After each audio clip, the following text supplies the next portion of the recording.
우리 시간이 되었으므로 하나님 앞에 마음과 뜻과 정성을 다하여 예배 자리로 나가도록 하겠습니다. 이 시간 우리가 드리는 예배가 하나님께 영광이 되며 또 하나님의 귀한 음성을 듣는 예배가 될 수 있도록 우리 다 함께 기도하는 마음으로 예배 자리로 나가도록 하겠습니다.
우리도 함께 사도신경으로 우리 신앙을 고백하도록 하겠습니다. 나는 전능하신 아버지 하나님 천지의 창조주를 믿습니다. 나는 그의 유일하신 아들 우리 주 예수 그리스도를 믿습니다. 그는 성령으로 잉태되어 동정녀 마리아에게서 나시고 본디오 빌라도에게 고난을 받아 십자가에 못 박혀 죽으시고 장사된 지 사흘 만에 죽은 자 가운데서 다시 살아나셨으며 하늘에 오르시어 전능하신 아버지 하나님 우편에 앉아 계시다가 거기로부터 살아있는 자와 죽은 자를 심판하러 오십니다. 나는 성령을 믿으며 거룩한 공교회와 성도의 교제와 죄를 용서받는 것과 몸의 부활과 영생을 믿습니다. 아멘. 우리 함께 찬송가 540장, 찬송가 540장 찬양하도록 하겠습니다.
우리 함께 공동 기도문으로 기도하도록 하겠습니다.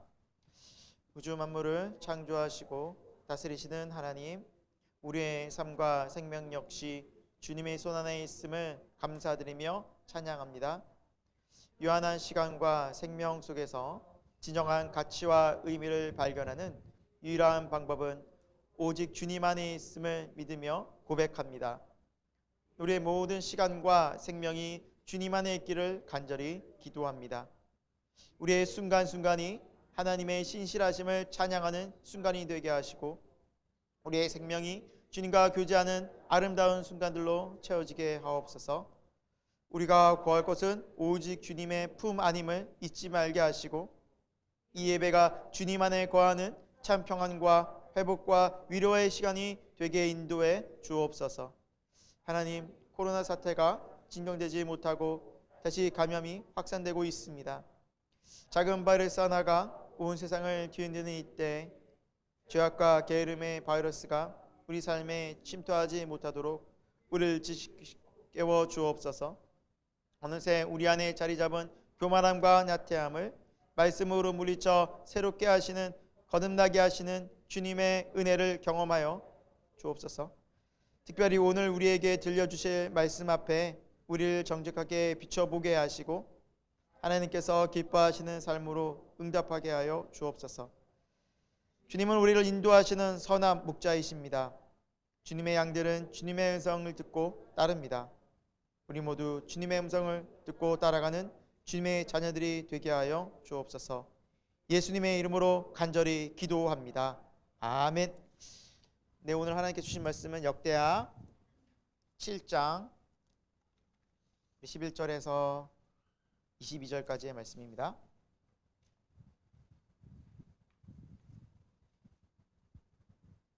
오늘 하나님께서 주신 말씀은 역대하 7장 11절에서 22절까지의 말씀인데요.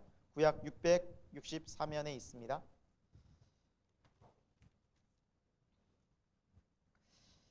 구약 664면에 있는 역대하 7장 11절부터 22절까지의 말씀을 제가 봉독하도록 하겠습니다. 솔로몬이 여호와의 전과 왕궁 건축을 마치고 솔로몬의 심중에 여호와의 전과 자기의 궁궐에 그가 이루고자 한 것을 다 형통하게 이루니라. 밤에 여호와께서 솔로몬에게 나타나사 그에게 이르시되 내가 이미 내 기도를 듣고 이곳을 택하여 내게 제사하는 성전을 삼았으니 혹 내가 하늘을 닫고 비를 내리지 아니하거나 혹 메뚜기들에게 토산을 먹게 하거나 혹 전염병이 내 백성 가운데 유행하게 할 때 내 이름으로 일컫는 내 백성이 그들의 악한 길에서 떠나 스스로 낮추고 기도하여 내 얼굴을 찾으면 내가 하늘에서 듣고 그들의 죄를 사하고 그들의 땅을 고칠지라. 이제 이곳에서 하는 기도에 내가 눈을 들고 귀를 기울이리니 이는 내가 이미 이 성전을 택하고 거룩하게 하여 내 이름을 여기에 영원히 있게 하였음이라. 내 눈과 내 마음이 항상 여기에 있으리라. 내가 만일 내 앞에서 행하기를 내 아버지 다윗이 행한 것 같이 하여 내가 내게 명령한 모든 것을 행하여 내 율례와 법규를 지키면 내가 내 나라 왕위를 견고하게 하되 전에 내가 내 아버지 다윗과 언약하기를 이스라엘을 다스릴 자가 내게서 끊어지지 아니하리라 한 대로 하리라.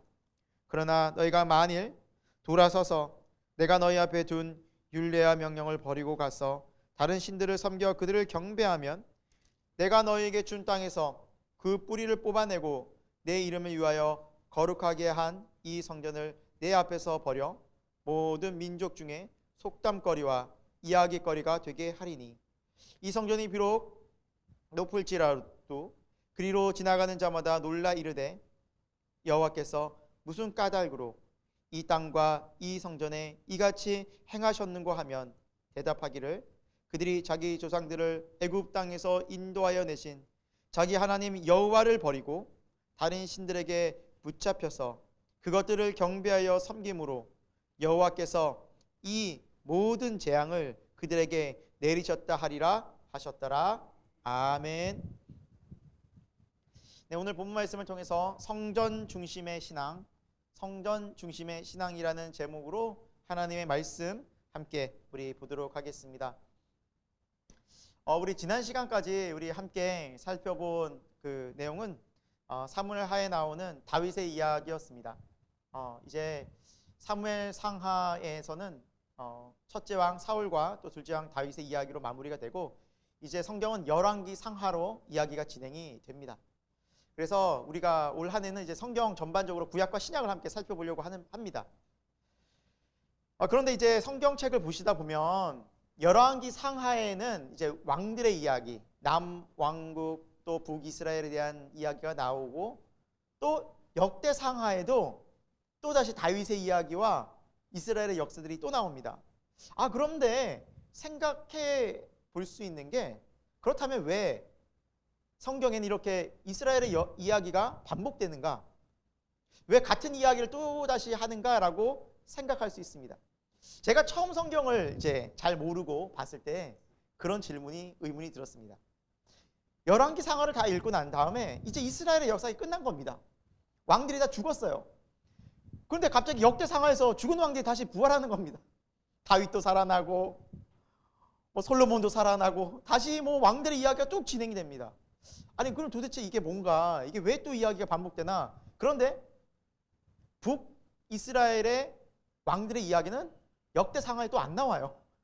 너무너무 헷갈리는 거예요. 그래서 오늘은 여러분과 함께 이 부분이 조금은 정리가 되면 성경을 이해하고 보는데, 다시 말씀드리면 하나님께서는 왜 같은 이스라엘의 왕들의 이야기를 열왕기 상하에도 말씀하시고 또 역대 상하에도 말씀하셨는지를 좀 우리가 생각해보고 이해하면서 성경을 좀 접근해 보려고 합니다. 자, 우리 한번 PPT를 다시 보시면서 제가 말씀을 좀 전하도록 하겠습니다.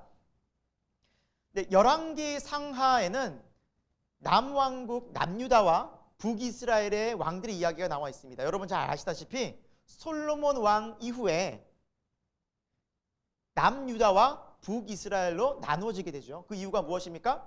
솔로몬 왕이 우상 숭배를 너무나 열심히 해서 하나님 앞에 너무나 죄를 짓게 됩니다. 그래서 하나님이 이스라엘을 나누기로 결심하시는데 솔로몬 때 나누려고 하시다가 다윗 왕 때문에, 다윗이 너무너무 자기한테 잘한 것 때문에 하나님께서 내가 다윗 때문에 참는다, 내가 너 다윗 때문에 한번 더 용서해 준다고 그 다음 왕 르호보암 왕 때 나눠지게 됩니다. 그래서 남유다는 르호보암 왕이 다스리고 북이스라엘은 여로보암을 하나님이 왕으로 세우셔서 다스리게 합니다. 그래서 이게 안타깝게도 우리도 이제 남과 북이 좀 나눠지지 않았습니까? 이제 이스라엘도 남과 북이 나눠져서 남유다, 북이스라엘 이렇게 역사가 쭉 진행이 되게 됩니다. 그래서 열왕기 상하에는 남유다, 북이스라엘 왕들의 이야기가 쭉 나오는데, 이것은 열왕기 상하는 약 BC 560년에서 538년경에 쓰여졌다고 합니다. 그 시기가 어떤 시기냐면 남유다까지 완전히 바벨론에 의해서 멸망당하고 난 이후에 이스라엘이 돌이켜본 겁니다. 역사를. 왜 우리가 망했는가?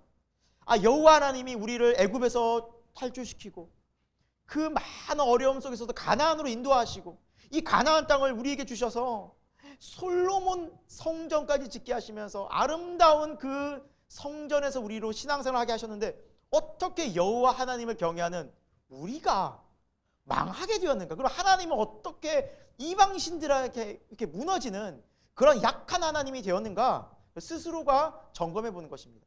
그래서 우리에게 문제가 있었지 하나님께는 문제가 없었다.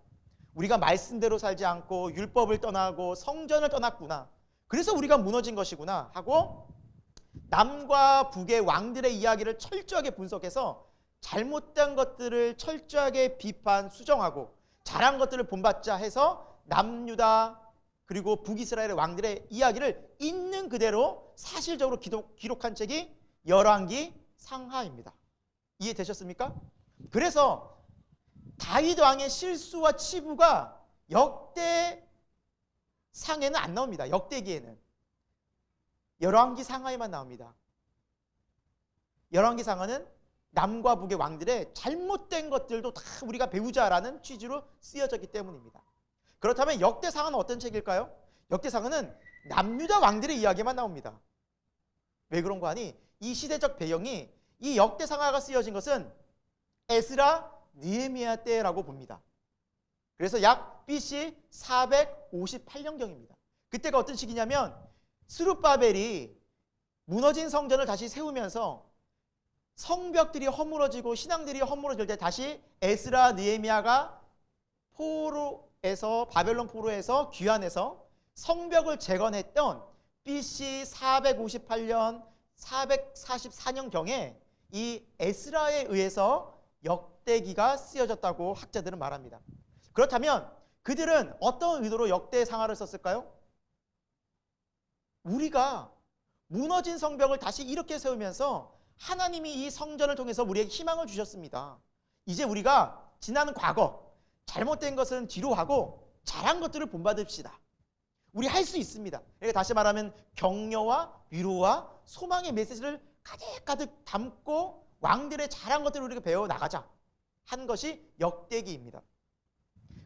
우리도 그렇지 않습니까?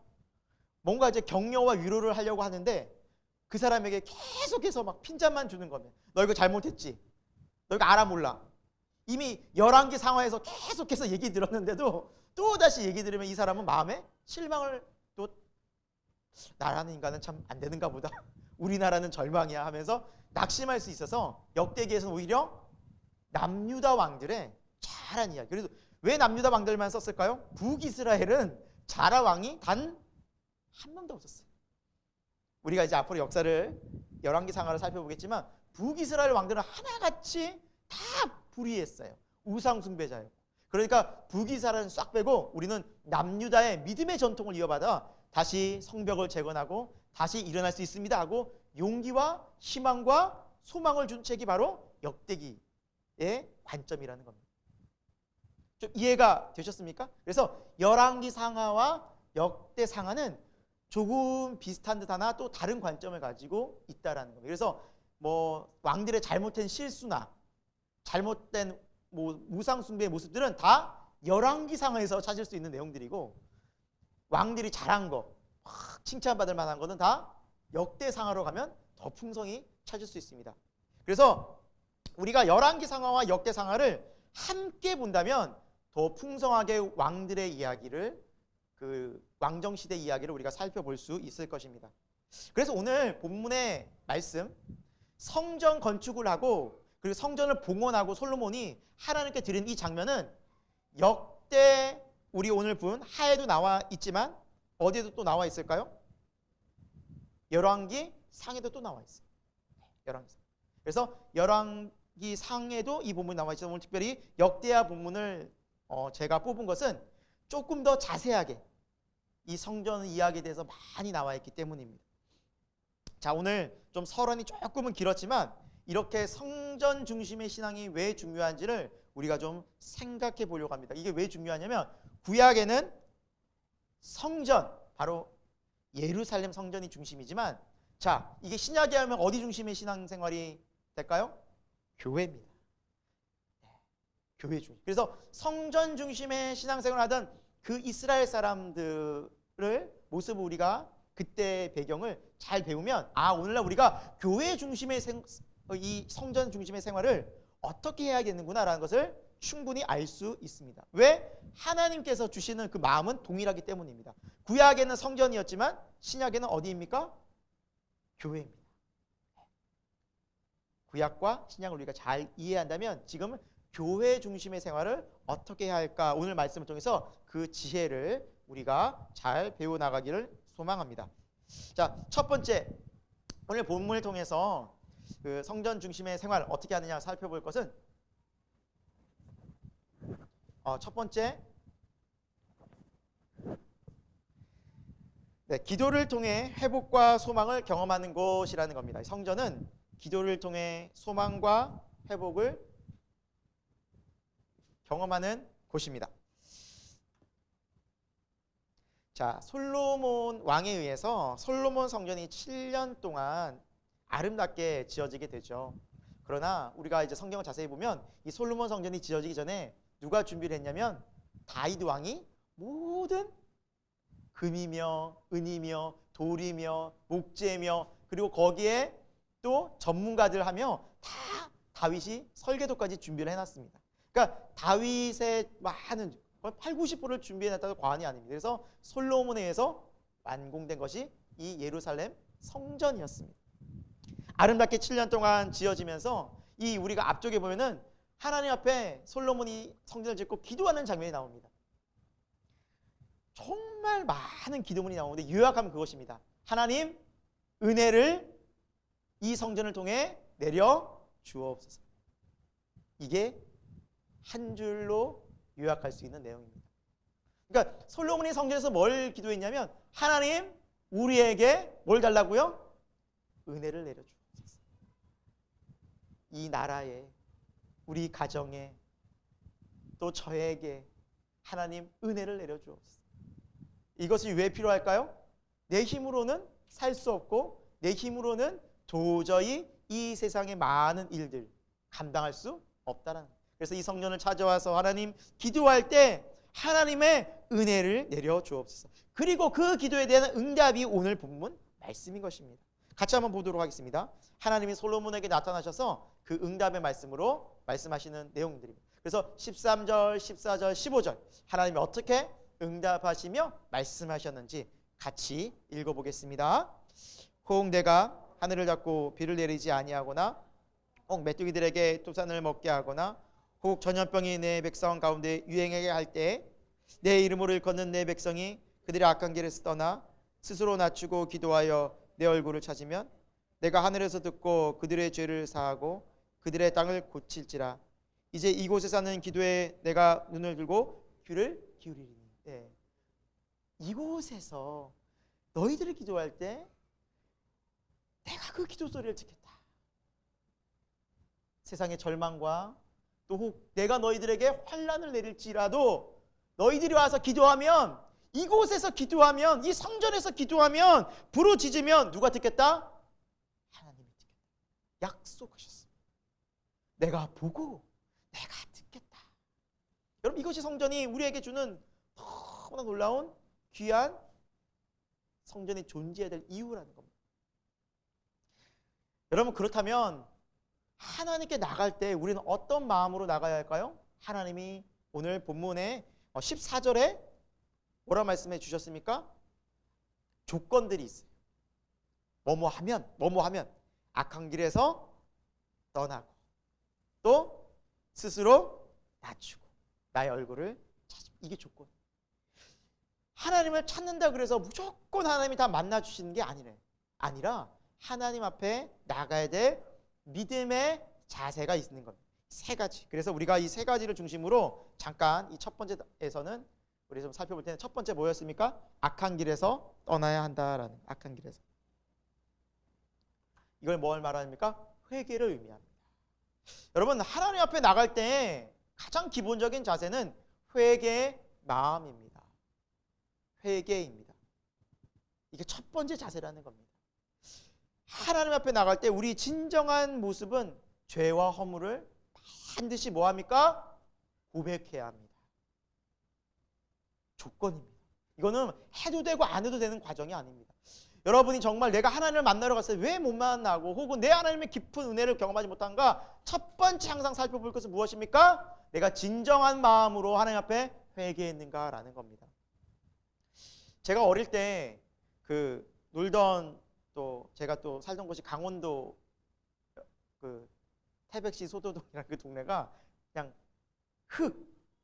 놀이터에 그냥 다 아스팔트도 없고 다 흙이었어요. 그래서 항상 놀고 나면 온몸에 흙으로 범벅이 돼 있었어요.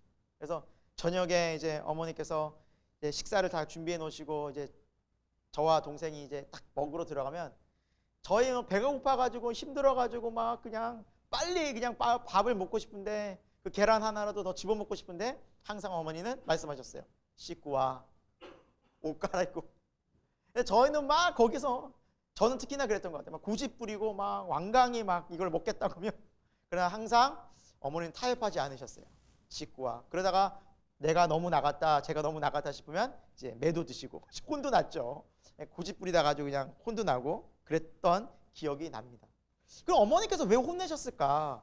식사 못하게 하려고 그랬을까?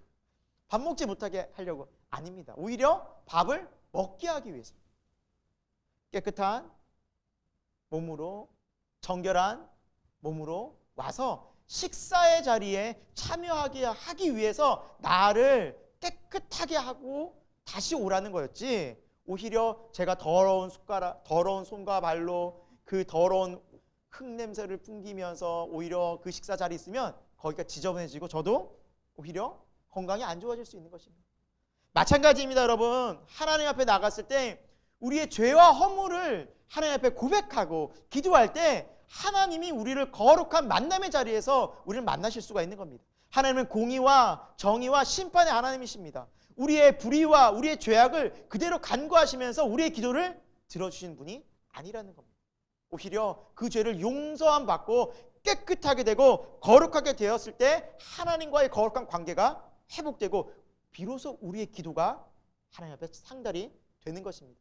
그래서 구약에는 하나님께서 항상 짐승을 갖고 와서 피를 흘려서 제사를 드리겠습니다.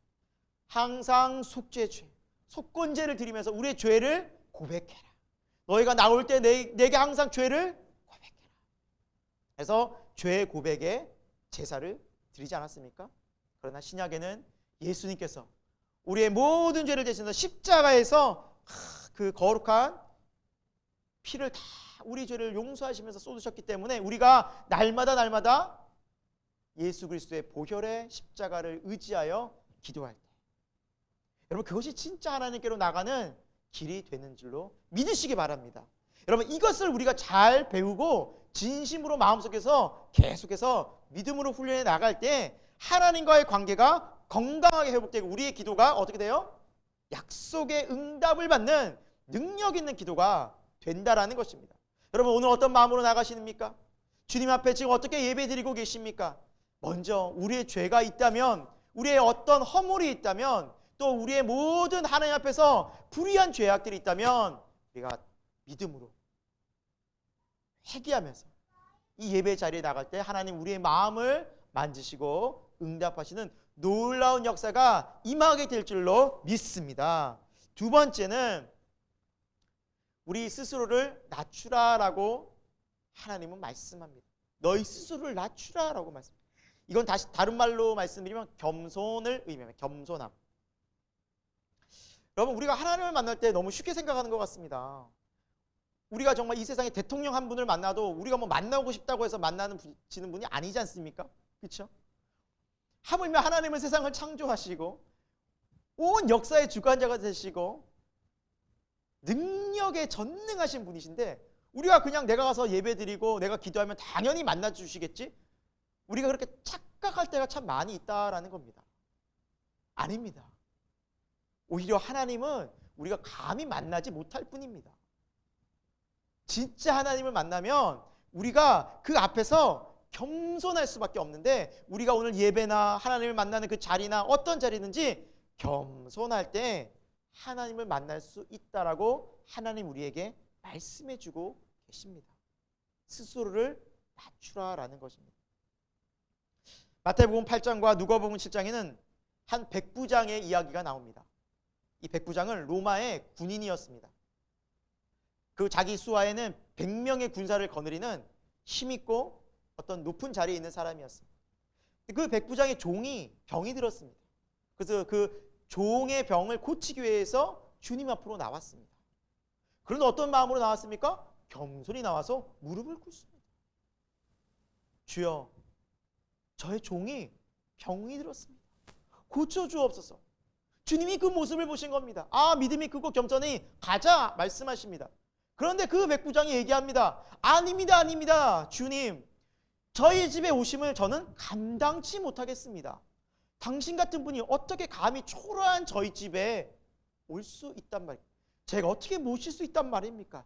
오시지 마시고 말씀만 하옵소서. 그 말씀만 하시면 저의 종이 나을 줄로 저는 믿습니다. 저도 종이 있고 부하가 있습니다. 제가 말만 했을 때 그들이 가서 다 움직입니다. 그냥 말씀만 하시면 그대로 될 줄로 저는 믿습니다. 그리고 겸손히 주님 앞에 그렇게 고백을 하게 됩니다. 그때 주님의 말씀이 무엇이었습니까? 내가 온 이스라엘을 다녀봤지만 이만한 믿음을 본 적이 없다. 이렇게 겸손한 사람을 내가 본 적이 없다. 로마의 이방인을 향해서, 백부장을 향해서 주님은 말씀하십니다. 여러분 무엇을 말합니까? 겸손했을 때, 주님 앞에 겸손히 우리가 나갔을 때 주님은 거기에 응답하십니다. 그리고 주님의 말씀과 동시에 종은 바로 즉시 나았습니다. 여러분 우리가 언제 주님의 응답을 받습니까? 주님을 높이고 나를 겸손히 낮추는 것입니다. 여러분 주님은 어떤 분이십니까? 정말 전능하신 하나님 아니십니까? 주님께 불가능이 있겠습니까? 주님 말씀 한마디면 모든 것들이 가능하고, 그 주님의 말씀 한마디 한마디에 천지의 창조의 하루하루가 놀라운 변화 속에서 이 땅 가운데 나타나지 않았습니까? 주님 말씀 한마디 한마디에 더러운 귀신이 다 떠나가지 않았습니까? 주님 말씀 한마디에 거친 풍랑이 잠잠해지지 않았습니까? 사랑하는 여러분, 우리가 하나님을 높이는, 하나님을 거룩하게 존귀히 여기는 신앙이 될 때 우린 정말 그 앞에서 당연히 겸손할 수밖에 없다는 것을 우리가 기억했으면 좋겠습니다. 오늘 이 예배에 우리가 엎드리길 원합니다. 우리가 주님 앞에 정말 납작 겸손히 나아가기를 소망합니다. 그리고 우리의 모습, 있는 모습 그대로를 겸손히 주님 앞에 드릴 때 주님은 그 모습 속에서 우리의 마음을 아시고 우리에게 반드시 응답하실 것입니다. 오늘 두 번째, 주님 앞에 나올 때, 성전에 나올 때 너희 스스로를 낮추라. 하나님 말씀하십니다. 여러분 주님 앞에는 낮추면 낮출수록 은혜인 것을 기억할 수 있기를 바랍니다. 세 번째입니다. 오늘 주님은 하나님의 얼굴을 찾으라 라고 말씀하고 있는데요, 간절하게 하나님을 찾으라 라고 말씀해 주시고 있습니다. 그 배우 박광현 씨를 혹시 여러분 아십니까? 박광현 집사님이더라고요. 여러분 이제 사진을 제가 좀 띄워놨는데 이렇게 간증하는 걸 제가 이제 한번 들은 적이 있습니다. 자신의 삶을 이렇게 고백하는데 한때는 정말 인기가 많으셨더라고요. 뭐 드라마 주인공도 하고 뭐 배역도 잘 맡고. 그런데 이제 군대를 갔다 오면서 이제 꺾인 거예요. 그러니까 이제 흐름에서 이렇게 잘 나가는 분위기에서 이제 한번 갔다 온 다음에 꺾이면서 그 다음부터는 제대로 된 이렇게 중요한 역할을 좀 맡지 못하면서 조금은 이게 밀려난. 그러나 그분이 고백하기를 자신이 신앙이 있으니까 그때 신앙생활도 제대로 못하고 바쁘니까 그때보다 지금이 훨씬 좋습니다 이러면서 간증을 쭉 하시는데 그 중에 한 내용이 참 귀에 다가왔어요. 한 내용이 뭐냐면 금연에 대한 내용이었어요. 금연. 네. 이분은 이제 담배를 한 20년간 피워오셨대요. 네, 교회를 쭉 다녔지만 담배를 참 많이 또 함께 하면서 신앙생활을 했던 것 같습니다. 그래서 결혼을 하게 됐는데 이제 늦은박한 나이에 결혼을 하게 됐는데 이 아내분이 좋다. 당신이랑 결혼을 하는데 오빠랑 결혼을 하는데 단 아이는 안 낳겠다.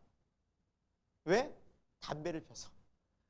우리 자녀에게 그 담배에 니코틴의 영향을 줄 수 없다. 그래서 금연하지 않으면 나는 아이는 낳지 않겠다. 그렇게 이제 박광현 집사님이 너무너무 이제 결단해야 하겠다. 이제는 내가 더 이상 금연을 더 이상 미룰 수 없겠구나. 지금까지 여러 번 실패했는데 이제는 꼭 금연하리라 하고 3개월을 금연했다고 합니다. 그러니까 이제 아내가 좋다. 이제 우리 아이와 함께 행복한 금연의 가정을 만들자 하고 이제 아이를 낳고 아내와 함께 행복하게 한 몇 개월을 살다가 여러분 담배가 그렇게 쉽게 끊기는 것이 아니라고 하더라고요. 그래서 저도 잘 알고 있습니다. 저희 아버지가 담배 끊는 과정을 봤기 때문에 쉽지 않고 쉽지 않은데 아니나 다를까 담배 유혹에 넘어오신 겁니다. 그래서 몰래 밖에서 피우기를 시작했다는 겁니다. 근데 아내는 그거를 몰랐던 거죠. 이 박광훈 집사님은 너무너무 죄책감에 시달렸습니다. 교회 가서 회개하면서 하나님 죄송합니다. 제가 또다시 넘어졌습니다. 근데 또 더 죄송한 것은 아내는 아직 모르고 밖에서 아내가 그렇게 얘기한대요. 우리 박광현 집사 금연했잖아. 이제 금연하고 우리 아이 낳고 행복한 가정이 됐잖아. 막 얘기하고 다닌다는 거예요. 그런데 자기는 몰래 피우고 있었다는 게 너무너무 막 죄책감이 느껴져가지고 그렇게 한 몇 개월을 1년을 보내던 어느 날 꼬리가 길면 밟히죠. 그 지갑 속에다가 큰 지갑이었나면 그 안에다가 이제 전자담배를 감춰놨는데 자고 있었대요. 자는 중에 아내분이 이제 뭐 갑자기 돈이 현금이 필요했나 봐요. 딸 뭐 이렇게 관련해서 필요하면서 지갑을 딱 여는 순간 전자담배가 발견이 돼요. 그러면서 집안은 갑자기 급 위기감이 찾아오고 특히 아내는 가장 크게 실망한 게 그토록 믿고 나는 밖에서까지 얘기하고 다녔는데 한마디 나한테 얘기도 없이 잘못했다는 얘기도 없이 담배를 계속 끊은 것처럼 금연한 것처럼 자신을 속였다는 배신감에 내가 이 남자랑 계속 살아야 되나 하고 진지하게 막 이혼까지도 생각한 가정에 급격한 위기가 찾아온 거예요. 그래서 박광훈 집사님이 자다 말고 갑자기 일어나서 그 얘기를 듣고 막 정신이 없는 거죠. 그리고 어디를 찾아갔겠습니까?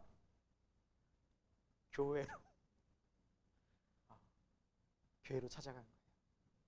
그리고 정말 오늘 말씀처럼 악에서 떠나 회개하면서 스스로를 낮추고 주님 앞에 엎드려 간절히 기도를 했다고 합니다. 하나님 죄송합니다. 제가 하나님께도 죄를 지었을 뿐만 아니라 아내를 속였습니다. 걸릴 게 걸렸습니다. 펑펑 울면서 한 2시간을 기도했대요. 그렇게 눈물이 쏟아지고 주님 앞에 나와서 죄송해서 너무너무 하나님 어떻게 하면 좋겠냐고. 저는 이제 할 수 없다고. 담배를 끊으려고 했는데 도저히 제 힘으로는 안 된다고.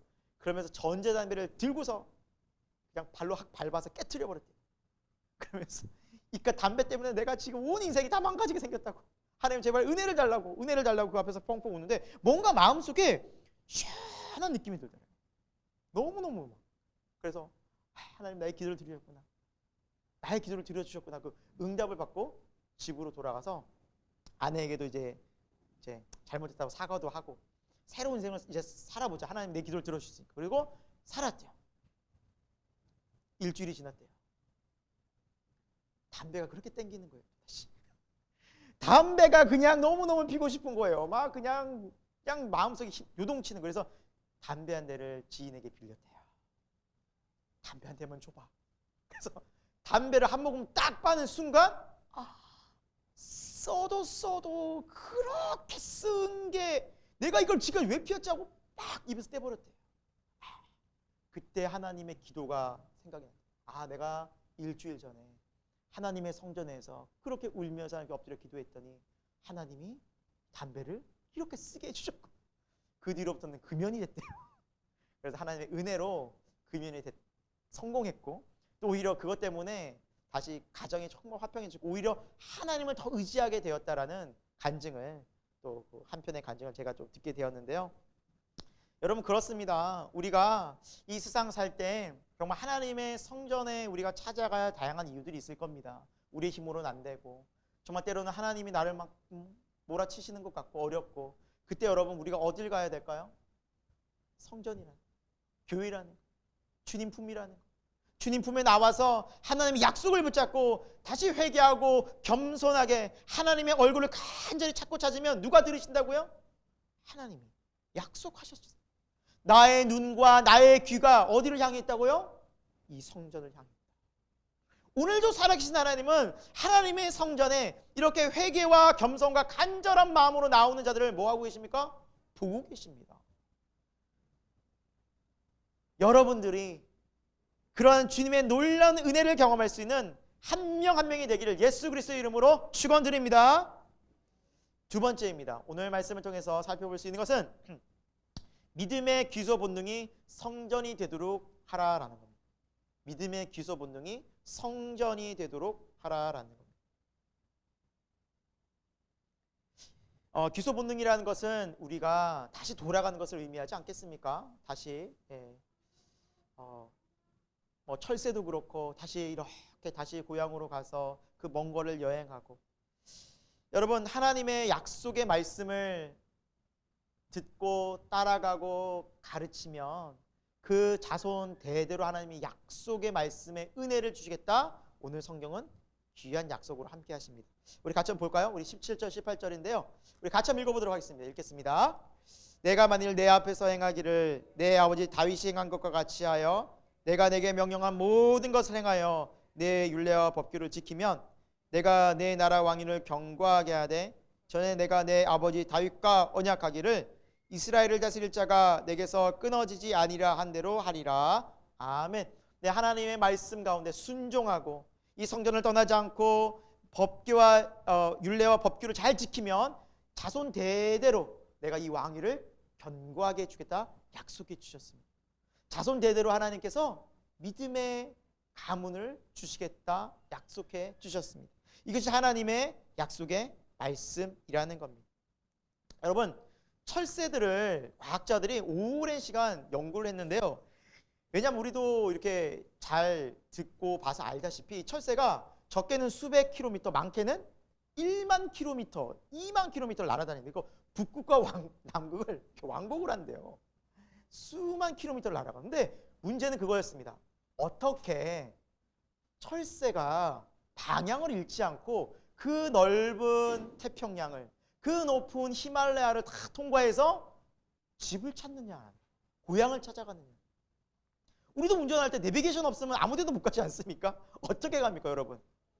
태양의 방향을 잃습니까? 어떻게 지역을 찾아가요? 그러니까 이 과학자들이 너무너무 신기한 거예요. 그래서 연구를 하다 보니 두 가지 이 새들이 이 방향을 찾는 방법을 발견한 거예요. 첫 번째가 뭐냐면 지구의 자기장이래요. 남극과 북극의 자기장. 이 자기장이요 세기가 다르대요. 이렇게 지역별로. 또 두 번째 위치를 찾는 게 태양의 위치래요. 태양의 위치. 자 여러분 봅시다. 태양과 자기장은 처음부터 있었던 것입니다. 그렇죠? 그것들을 철새의 머리에 어떤 뇌에는 DNA가 유전이 됐겠죠. 그래서 그것을 알 수 있는 능력이 계속해서 전수가 되니까 그 유전자를 통해서 철새들은 계속해서 그것을 통해서 왔다 갔다 다니면서 그 먼 거리를 방향을 잃지 않고 고향을 찾고 또 떠나고 할 수 있었다는 겁니다. 이것이 귀소 본능이라는 것이죠. 여러분, 신앙생활도 이와 비슷합니다. 하나님의 말씀, 우리에게 온 세계 가운데 하나님은 하나님의 존재를 드러내셨어요. 예수 그리스도를 보내주셨어요. 말씀을 주셨어요. 그런데 여러분, 철새나 새들은, 동물은 유전이 되지만 신앙은 유전이 돼야 한대요. 어머니의 신앙이 좋았어요. 아버지 신앙이 참 좋았어요. 자식의 신앙이 좋아요? 안 돼요. 그게 유전이 안 돼요. 유산이 됩니다. 유산으로 이어지는 겁니다. 신앙은 유전이 아닌 유산으로 이어져요. 유산은 어떻게 됩니까? 가르치고 전하고 전수해야 됩니다. 신앙은. 그래서 하나님의 말씀을 듣게 하고 예배에 참여하게 하고 하나님의 말씀을 전수했을 때 그 자녀들이 믿음을 가질 수 있게 된다는 것입니다. 그래서 성경은 누누이 가르치라, 자녀들에게 전하라, 말씀을 계속 보게 하라, 듣게 하라, 길을 갈 때든지 일어나 할 때든지 잘 때든지 항상 말씀을 전하라고 말씀한 이유가 거기에 있습니다. 그럼 어떤 일이 벌어질까요? 그들이, 말씀을 들은 그들이 방향을 잃고 세상 속에서 헤매다가 길을 잃을 때 그 이제 하나님의 말씀이 이제 내가 하나님께 가야 되나? 이 어려움 속에 하나님 찾아볼까? 그래, 기도하라고 말씀하셨어요.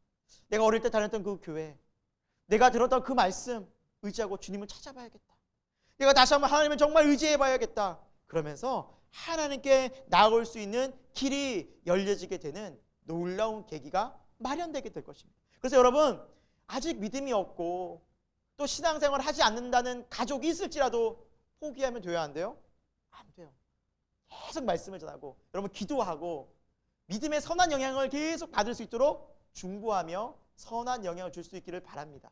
그러면 반드시 그 영향이 나타납니다. 여러분, 우리 새생명교회 또 특별히 이제 교인들 중에서는 가정 또 가족들을 위해서 기도하시는 분들이 많습니다. 여러분, 때와 기간은 주님께 달려 있습니다. 언제 돌아올지는 우리는 알 수 없습니다. 그러나 중요한 것은 반드시 하나님의 말씀이 들어가고 기도하는 하나님의 그 자녀의 기도를 하나님이 들으시고 응답의 때가 온다라는 것을 반드시 믿으시기 바랍니다. 오늘 말씀처럼 하나님의 말씀과 율례를 따르는 자들에게 하나님은 자자손손 은혜를 주시겠다. 내가 결코 너희를 버리지 않겠다 약속해 주셨기 때문입니다. 하나님의 때 반드시 돌아올 것을 믿고 우리 새생명교회에서 그런 간증들이 각 가정마다 나와서 저는 그런 소망함이 있습니다. 구원받고 가족이 나와서 다 가족 찬양했으면 좋겠어요. 그래서 우리 가족이 이렇게 구원받았습니다. 함께 같이 기쁨으로 하나님께 영광 돌릴 수 있는 날이 저는 반드시 오게 될 줄로 믿습니다. 세 번째, 오늘 말씀을 통해서 살펴볼 것은 성전 중심의 신앙이 무너질 때가 있다는 것입니다. 이런 위기가 찾아온다는 것입니다. 성전 중심의 신앙이 때로는 무너질 수도 있다라는 겁니다. 하나님은 솔로몬에게 경고하십니다.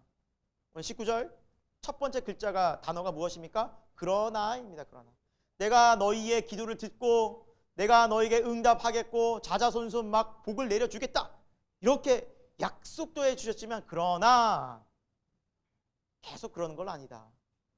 이런 때에는 너희가 이렇게 살면 너희가 나로부터 버림을 받게 될 것이다 라고 경고의 말씀을 해주십니다. 우리 한번 19절 20절 같이 한번 보도록 하겠습니다. 같이 한번 읽겠습니다. 그러나 너희가 만일 돌아서서 내가 너희 앞에 둔 내 율례와 명령을 버리고 가서 다른 신들을 섬겨 그들을 경배하면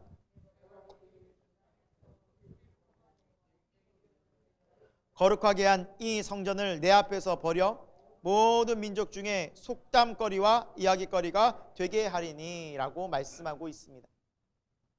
그 뒤로 계속해서 경고의 말씀입니다. 자, 하나님의 말씀과 율례를 떠나고 우상을 숭배하고 이 성전을 떠나게 되면 성전 중심의 신앙을 잃어버리게 되면 어떤 결과가 있어요? 하나님 뿌리를 뽑아버리겠죠. 근간을 다 바꿔버리겠죠. 그리고 이 성전도 버려버리겠다. 내가 이 성전도 버려버리겠다. 여러분, 이 하나님의 말씀처럼 우리가 이제 열왕기 상하를 보겠지만 됩니다. 그대로 됩니다. 이스라엘이 솔로몬 왕 이후로 남과 북이 분열되어서 왕들은 저마다 권력 유지를 위해서 우상을 숭배하고 정치와 자신의 인기를 위해서 백성들에게 잘못된 신앙을 전수하다가 다 망하다가 결국엔 예루살렘 성 다 불타고 북이스라엘, 그리고 북이스라엘 완전히 또 사마리아는 쑥대밭이 되고 비참한, 아주 비참한 결말을 성경은 말씀하고 있습니다. 하지만 하나님께서는 그 수백 년의 역사 동안 계속해서 선지자들을 보내십니다. 돌아와라, 돌아와라, 너희가 회개하고 돌아오라. 그것들이 예언서입니다. 그래서 우리가 이 열왕기 상하를 읽으면서 같이 예언서를 보게 되면 그 하나님의 마음이 막 느껴집니다. 내게로 돌아오라. 왜 이렇게 멸망과 심판으로 가려고 하느냐. 돌아와라, 돌아와라. 그러나 끝까지 돌아오지 않는 그들에게 하나님은 공의로운 심판을 약속대로 내리셨던 것입니다. 사랑하는 여러분, 이스라엘의 이렇게 아픔의 역사를 왜 성경이 담아놓고 하나님 우리에게 배우라고 하실까요? 우리 또한 이 교회의 역사 동안 그렇게 충분히 될 수 있기 때문입니다. 우리도 또한 하나님 중심의 이 교회 신앙을 떠나고 말씀과 율례를 벗어나서 또 우리가 세상 유혹에 빠져서 우리가 또 세상 죄와 타협하면서 세상을 먼저 생각할 때 우리 또한 그렇게 될 것이 분명하기 때문에 하나님은 다시 우리에게 경고하고 계신다는 겁니다. 여러분, 유럽의 교회가 많이 무너졌다고 하는데 어느 정도로 무너졌는지 잠깐 좀 사진을 좀 보여드리려고 합니다. 여러분, 이곳은 교회처럼, 지금 현재 교회처럼 안 보이시죠? 한때 교회였던 것처럼 보이십니까? 1층과 2층으로 나눠져 있네요. 2층 예배당이네요. 네, 저 정도 예배당만 있으면 너무 좋겠는데요, 저희는 지금. 근데 지금 뭐처럼 보이세요, 여러분? 여러분 이런 데 잘 안 가보셔서 전혀 감이 안 오시죠? 술집입니다. 여러분, 술집입니다. 바입니다. 바. 네, 아주 바를 이렇게 만들어, 교회였는데 바가 됐어요. 술집이 됐어요. 지금 이게 유럽 교회의 현실입니다. 지금 유럽 교회들이 이렇게 됐습니다. 여러분, 앞을 딱 보면 교회처럼 보이는데 지금 뭐하고 사람들이 있나요? 줄타고 있죠. 서커스 훈련하는 곳으로 바뀌었습니다. 교회가. 서커스 훈련. 서커스 단원들이 훈련하고 있습니다. 여기서. 교회를 사서. 세 번째 사진입니다. 옆에 보니까 약간 교회 같지 않으세요? 옆에 벽면을 보니까. 그렇죠? 중세. 네, 지금 스케이트보드. 저걸 뭐라 그러죠? 옆으로 타는 걸, 이거를? 아니, 그 보드장으로 이제 바뀌었어요. 그러니까 아이들이 와서 뭐 인라인을 타든지 보드를 타든지 보드장으로 바뀌었어요. 참 안타까운 현실입니다. 제가 이제 신문을 보다 보니까 이제 박덕용 선교사님이 이제 독일에 선교하시는 분인데 독일의 개신교 인구수가 전 인구의 2%라고 합니다. 2%. 독일은 어떤 나라입니까? 마르틴 루터가 종교 개혁을 일으킨 나라 아닙니까? 1517년도에 약 500년 전에. 근데 그 독일 교회는 이제 아랑곳하지 않고 다 사라지고 있고 2%의 개신교가 안 남았어요. 2%밖에. 그리고 이슬람교는 10%래요. 10%. 하나님 말씀처럼 성전이 다 무너지게 됩니다. 말씀과 예배가 사라지고. 여러분, 이것이 비단 유럽 교회의 이야기만일까요? 아닌 것 같습니다. 이제 한국 교회의 최근 10년 사이에 이제 변화인데요, 통계인데요. 2010년도부터 이제 쭉 통계를 내봤는데 이제 한국 교회 평균 교회 교인 수입니다. 이제 뭐 대형 교회 또 뭐 미자립 교회 다 포함해서 한 교회 2010년도에 한 교회 72명 정도의 교인들이 있었다고 하는데 이제 10년이 지난 약 10년이 지난 2019년도에는 51명, 약 30%가 줄어들었습니다. 10년 사이에. 이것이 10년 뒤에는 어떻게 될까요? 그래서 막 이렇게 내리막을 심각하게 걷는다고 합니다. 유럽 교회는 그래도 500년을 버텼습니다. 종교개혁 이후에. 우리나라는 기독교 역사가, 개신교는 약 100년이 좀 넘습니다. 100년이 넘는 사이에 이렇게 내리막을 걷고 있다고 합니다. 참으로 안타까운 일이 아닐 수 없고, 여러분 이때 우리가 무엇을 해야 합니까? 다시 하나님의 말씀으로, 성전으로, 교회로 돌아가야 되지 않겠습니까?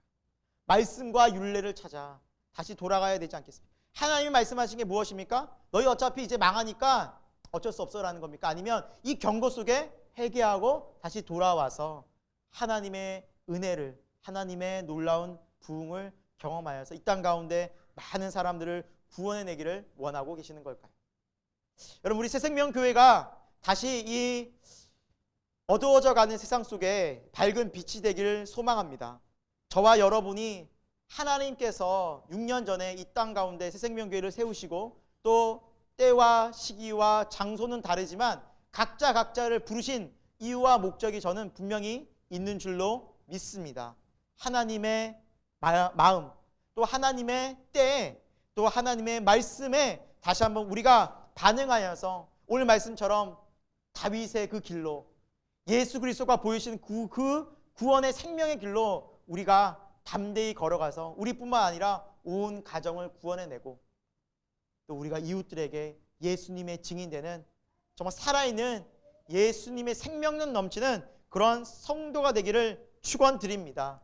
말씀을 마무리합니다. 오늘 앞으로 이제 계속해서 우리 몇 주간 이 이스라엘의 분열 왕국 시대를 살펴볼 것입니다. 여러분, 이스라엘의 역사를 하나님께서 이렇게 말씀하신 이유는 분명합니다.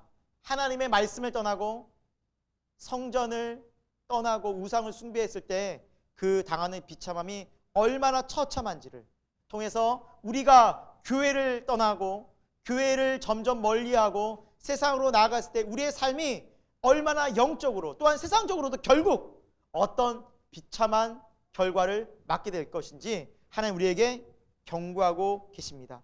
다시 한번 우리 신앙이 하나님 말씀 중심의 신앙, 또 교회 중심의 신앙으로 회복되어서 정말 우리를 통해서 하나님의 빛 대신 예수 그리스도를 온 세계 가운데 전하는데 저와 여러분이 그 자리에서 귀하게 정말 하나님의 주신 달란트대로 쓰임받는 새생명 교우 여러분들이 다 되기를 소망드립니다. 함께 기도하겠습니다. 하나님 아버지, 오늘 우리에게 귀한 성전에 대한 말씀을 주시고 우리가 하나님 이 교회 중심의 생활을 어떻게 해야 할지 다시 한번 되짚어보고 되새겨보는 시간을 가졌습니다. 하나님 말씀을 떠나고 교회를 떠나게 됐을 때 우리는 이 세상의 타락한 문화와 또 사단의 많은 유혹과 우리의 욕심들로 우리의 삶은 망가지고 결국 멸망으로 갈 수밖에 없습니다. 하나님, 온 세상에서 구원을 말씀하고 있고 구원을 이룰 곳은 오직 교회뿐인 것을 믿습니다. 하나님, 이 교회를 통해서 우리가 하나님의 생명의 능력을, 또한 기도의 응답을, 말씀의 놀라운 하나님의 살아계심을 경험할 수 있는 우리 모든 새생명교회 교우들이 되도록 역사하여 주옵소서. 가정과 나라와 민족을 위해 기도하게 하시고, 지금 특별히 많은 어려운 시국에 있습니다. 또 코로나 팬데믹으로 너무나 많은 힘든 가운데 있습니다. 그러나 이러한 때 하나님의 얼굴을 찾고 겸손하게 회개하는 우리 새생명교회, 또 한국교회가 되어서 이 어려운 시기를 다시 한번 하나님의 말씀과 기도로 회복하고 부흥할 수 있는 거룩한 영적인 은혜가 있게 하여 주옵소서. 살아계신 예수 그리스도의 이름으로 기도드립니다. 아멘. 네, 오늘 여러분과 함께 우리가 하나님 앞에 올려드릴 찬양은 나의 백성이라는 찬송입니다. 이 시간 이 가사의 고백처럼 하나님 앞에 정말 간절히 우리가 기도하는 마음으로 구하고, 또 이 시간 정말 나라를 위해서, 지금 어지럽지 않습니까? 나라가 또 코로나 때문에 여전히 정말 우리가 영적으로도 힘든 시기이지 않습니까? 또 가정적으로도 좀 많이 어렵지 않습니까? 여러분, 하지만 소망이 있음을 기억하고 기도하는 이 시간 되기를 소망합니다. 함께 찬양하겠습니다.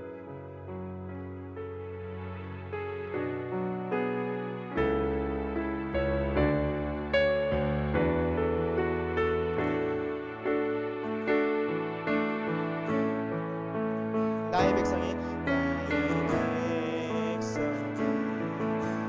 겸비하여 내게 기도하면 나의 얼굴 구하여서 그 악한 길 떠나며 하늘에서 듣고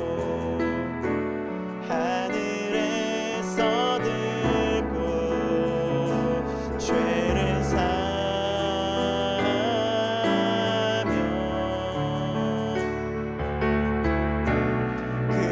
그들의 땅을 고치리라. 아버지여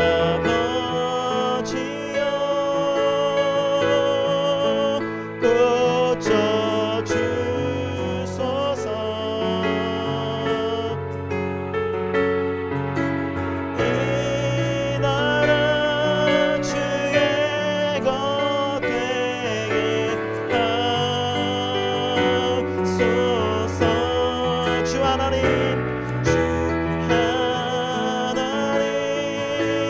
간절히 기도하오니 상하리 땅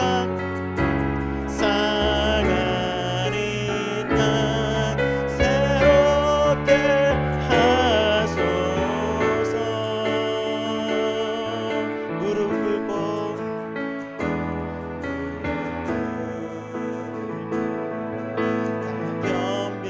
겸비하여 주께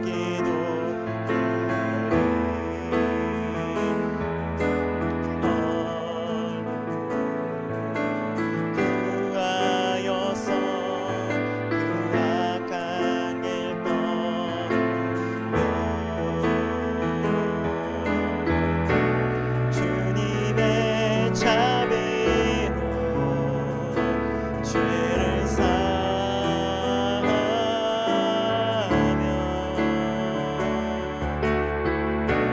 주님의 자비로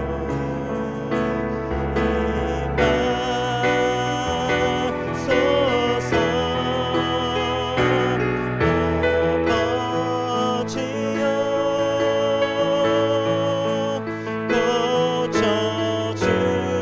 고쳐주소서. 이 나라 주의 것 되게 하소서. 주 하나님 간절히 기도하오니 상하리 땅 새롭게 하소서. 아버지여 고쳐주소서. 아버지여 고쳐주소서. 고쳐주소서. 이 교회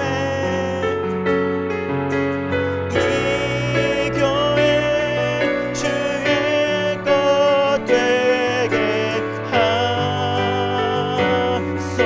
하소서. 주 하나님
시간 우리가 함께 기도하기 원하는 것은 오늘 찬양의 가사처럼 상한 이 땅, 상한 이 교회, 상한 이 나라, 상한 이 가정 새롭게 하여 주옵소서라는 그런 간절한 소망이 있는 사람만이 하나님을 간절히 찾을 수 있고, 간절히 기도할 수 있고, 간절히 회개할 수 있게 되는 것입니다.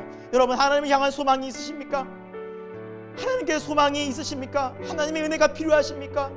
여러분, 그런 마음이 있으시다면 이 시간 간절히 회개하고 간절히 하나님을 찾고 겸손하게 주님 앞에 엎드릴 수 있는 은혜가 있기를 소망합니다. 이 시간 여러분의 상한 가정이 있습니까?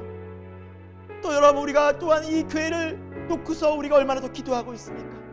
이 상한 나라, 여야가 대치하고 선거 때마다 서로서로 헐뜯고 서로서로 정책으로 싸우고 비방하고, 여러분, 우리 기독교인들까지도 서로서로 정책에 대해서 얘기하다 상처받고 서로 비난하면서 교인들끼리도 서로 마음이 상하는 경우가 있지 않습니까? 진정한 하나님 나라는 화합이고 화평인데, 하나님, 우리가 이 나라를 위해 기도하기를 원합니다. 하나님 기뻐하시는 나라, 기뻐하시는 교회, 하나님 원하시는 가정 될 수 있도록 우리가 우리의 잘못들을 다 회개하면서 뜨겁게 주님 간절히 한번 외치고 함께 통성으로 기도하도록 하겠습니다.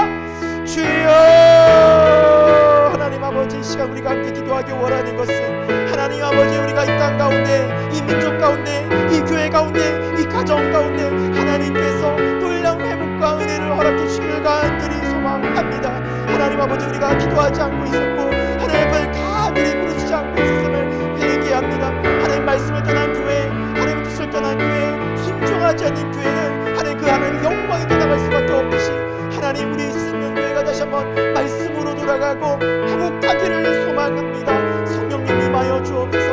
하나님 아버지, 함께하여 주옵소서. 주의 부흥이 우리 생명교회 가운데 임할 수 있도록, 주의 부흥과 하나님의 영광이 우리 대한민국 교회 가운데 임할 수 있도록 기도하는 교회로 세워주시고 말씀으로 하는 교회로 세워주옵소서. 사랑하는 주님, 우리 생명교회 가정마다 회복이 있게 하여 주옵소서. 구원의 역사가 있게 하여 주옵소서. 간절한 마음으로 기도하기를 포기하지 않게 하여 주옵소서. 하나님, 악한 사단은 우리의 가정을 넘어뜨리려고 합니다. 악한 사단은 교회를 지금 유혹하고 타락시키고 있습니다. 그러면 하나님, 우리는 소망이 없기 때문입니다. 오직 교회가 유일한 소망입니다. 세상의 구원의 등불입니다. 하나님, 교회 같은 일이 서게 하여 주시고, 교회가 회복되게 하여 주시고, 교회가 다시 부흥을 경험케 하여 주옵소서. 하나님, 우리 생명교회 성민의 은혜를 부어주셔서 기도의 아버지의 부흥이 일어나게 하시고, 말씀의 부흥이 일어나게 하여 주시고, 예부의 부흥이 회복되기를 소망합니다. 하나님을 간절히 찾고 찾는데 하나님, 우리의 시간과 같은 신앙들이 회복되어지게 도와주시고, 하나님께 기도할 때 하나님 가정들을 위해서 기도하게 하여 주옵소서. 아버지, 하나님, 신앙도 믿음도 없이 죽어가는 영혼들을 내버려두지 말게 하여 주시고, 하나님 아버지, 멸망과 지옥으로 가는 아버지 우리 가정들 돌보아 주시고, 하나님 구원시켜 주시고 회복시켜 주시고 은혜로 허락하여 주옵소서. 우리의 마음에, 우리 주님의 마음을 품게 하여 주시고, 계속 기도하며 주님 앞에 나아가는 거룩한 깨어있는 신앙 되게 하여 주시고, 포기와 절망과 낙담과 세상의 죄악 가운데 우리의 마음이 무뎌지지 않도록 하나님 깨어있는 믿음 되게 하여 주옵소서. 하나님 의지합니다. 오늘 우리 생명교회 붙잡아 주옵소서. 간절한 마음으로 나가게 하여 주옵소서. 주님을 찾고 또 찾는 뜨거운 믿음, 그 열정을 회복하게 하여 주옵소서. 하나님밖에 없습니다. 우리는 주님을 떠나 살 수 없습니다. 하나님 은혜가 없이는 살 수 없습니다. 우리는 고아와 같이 세상에 버려진 자들일 수밖에 없습니다. 주님 은혜가 필요합니다. 우리 가정에, 각 가정에, 각 아버지 하나님 모든 사람들의 우리 가정에 임하여 주시고, 아버지의 그 영혼마다 하나님 만져주시고 고쳐주시고 회복시켜 주시옵소서. 오 주님, 의지합니다. 하나님, 이 땅 가운데, 교회 가운데 회복의 은혜로 허락하여 주시옵소서. 예수님 이름으로 기도드립니다. 아멘.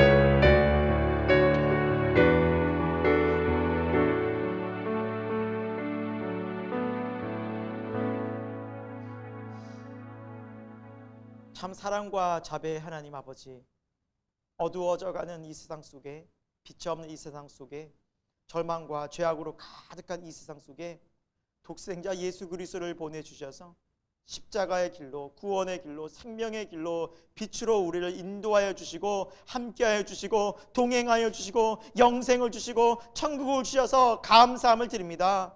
오늘 이 시간 우리가 다시 성령으로 충만해지기를 소망합니다.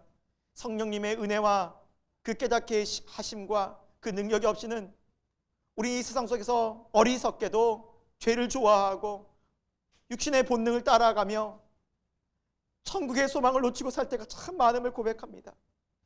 하나님 아버지, 우리의 어리석음과 우리의 죄악을 회개하오니 용서하여 주시고 진리의 길로 다시 돌아가며 믿음의 길로 다시 돌아가는 거룩한 은혜가 있게 하여 주옵소서. 그리고 하나님, 우리가 각 가정을 놓고서 기도하고 있습니다. 가족들 중에 아직도 구원받지 못한 영혼들이 있습니다. 하나님, 포기하지 말고 낙담하지 말고 멈추지 말고 간절히 기도할 수 있는 은혜 허락하여 주옵소서. 그들을 묶고 있는 악한 어둠의 권세를 떠나갈 수 있도록 하나님의 능력과 권세를 함께하여 주시고 그 영혼들이 주님의 말씀에 은혜에 반응하고 깨닫고 돌아올 수 있도록 성령님 역사하여 주옵소서.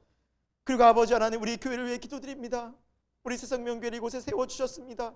더 말씀으로, 기도로, 예배로 우리가 하나님을 뜨겁게 찾고 구하고 경배하는 우리 새생명교회가 되게 하여 주옵소서. 그리고 아버지 하나님, 이 대한민국 교회를 회복시켜 주시고 점점 이 세상의 많은 물질주의와 또 많은 죄악과 타협하면서, 문화와 타협하면서 교회의 정체성과 힘을 잃어가고 있습니다.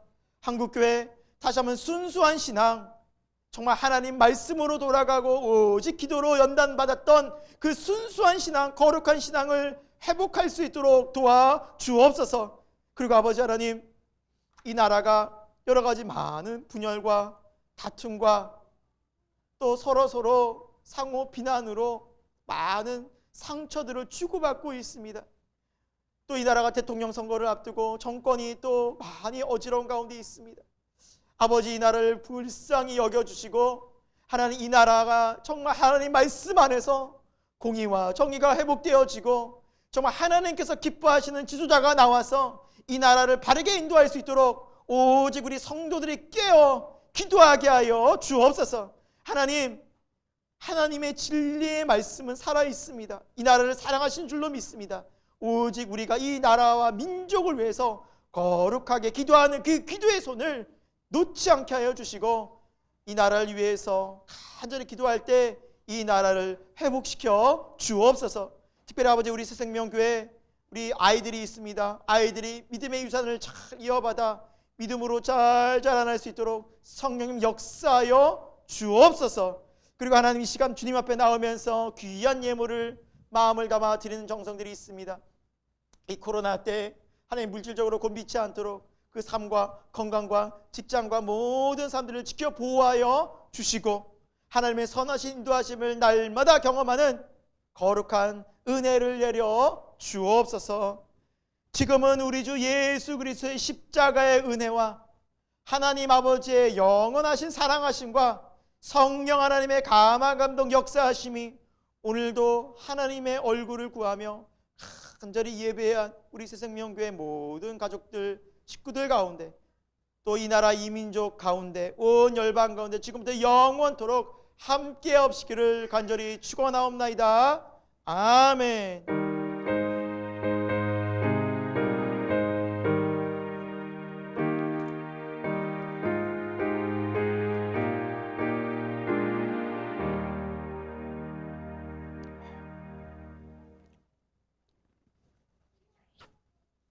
네, 우리 앞뒤 좌우로 우리 성도의 교제를 나누도록 하겠습니다.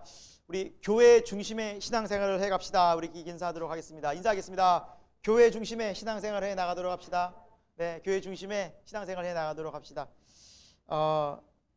광고 말씀 드리도록 하겠습니다. 지금 뭐 또 다시 코로나가 또 다시 확산세를 또 띄어서 또 여러 가지로 또 우리 조심해야 되는 또 상황인데요. 계속 우리 좀 기도하면서 또 각자 삶의 자리에서 하나님의 선하신 인도하심을 기대하고 무엇보다 다시 또 예배가 다시 또 문이 닫힐까봐 그게 제일 좀 우려스럽긴 한데 우리 기도해서 하나님 앞에 우리가 계속 예배할 수 있는 그런 상황이 마련될 수 있도록 하나님께 우리 간절히 좀 기도했으면 좋겠고요. 여러분 삶의 자리에서 하나님의 선하신 인도하심을 또 기도하면서 또 기도 없이는 살 수 없는 그런 시기가 된 것 같습니다. 더 기도로 깨어 있었으면 좋겠고요. 우리 7월달 암송 말씀 여러분 어딘지 여러분 잘 카톡 받으셨죠? 로마서 8장 32절입니다. 네, 로마서 8장 우리 32절 우리 7월 달 말씀. 네. 우리 띄워졌네. PPT에. 우리 같이 한번 한 목소리로 같이 한번 읽고 우리 믿음으로 고백하겠습니다. 시작. 자기 아들을 아끼지 아니하시고 우리 모든 사람을 위하여 내주신 이가 어찌 그 아들과 함께 모든 것을 우리에게 주시지 아니하겠느냐. 로마서 8장 32절 말씀. 아멘. 여러분 정말 우리가 이 말씀을 이 7월 한 달 동안 묵상하면서 그래 주님이 나를 위해 하나님의 독생자 예수님을 보내주셨지. 그 십자가의 사랑, 하나님의 사랑을 기억하고 더 깊어지는 한 달이 되기를 소망하고 그러면 더욱더 하나님을 의지하는 한 달이 되기를 축원드립니다. 예배를 마쳤습니다. 한 주간도 믿음으로 승리할 수 있길 바랍니다. 감사합니다.